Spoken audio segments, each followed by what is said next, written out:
100 years, humans thought they were alone in the Koprulu sector. They were wrong.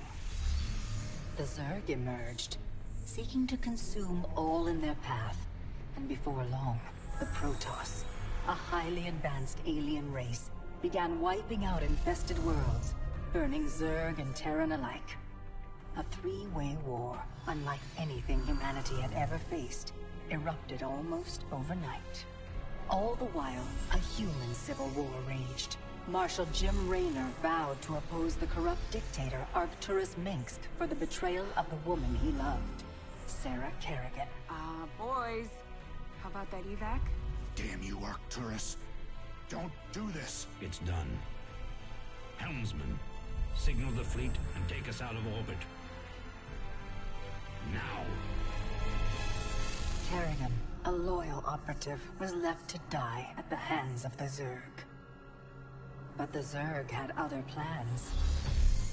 They transformed her and unleashed her psionic power upon the Koprulu sector, searching for their real objective, the Protoss homeworld of Ire. The Protoss were unaware of this danger and slow to respond. Their rulers, the Conclave, had dispatched Executor Artanis to hunt for Tassadar, a commander who had refused to wipe out infested Terran worlds. They crossed paths with a Dark Templar mystic, whose kind was considered heretics by the Conclave. Through great effort, Zeratul convinced Tassadar and Artanis that he was not their enemy. Together they rallied more Protoss from both factions against the Zerg. Despite the Conclave's fury, they achieved significant victories against the Swarm. But when Zeratul struck down one of the Overmind's Cerebrates, his own mind was left vulnerable. From his thoughts, the Overmind gleaned Ire's true location, and the Swarm descended upon the Protoss homeworld with all their might and fury. It was Tassadar who kept the Templar from extinction that day. Using the power of both the Templar and the Dark Templar, he sacrificed himself to kill the Overmind. Ire was lost, but Artanis led the survivors to the Dark Templar's homeworld of Shakuras. Old prejudices were set aside.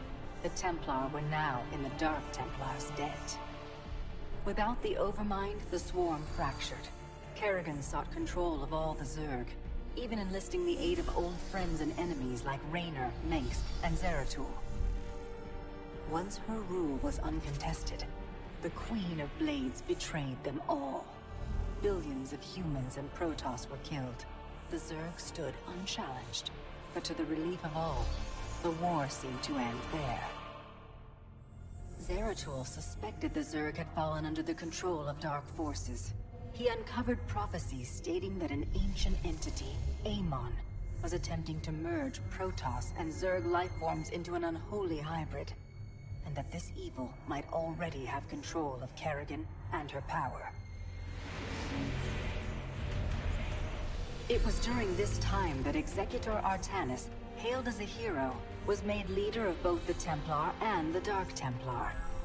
As Hierarch, Artanis united both factions, and promised to one day reclaim the glory they had lost on Ire. But such unity is only a dream for Jim Raynor.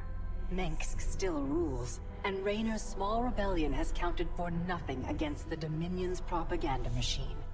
Perhaps it is time for a new strategy.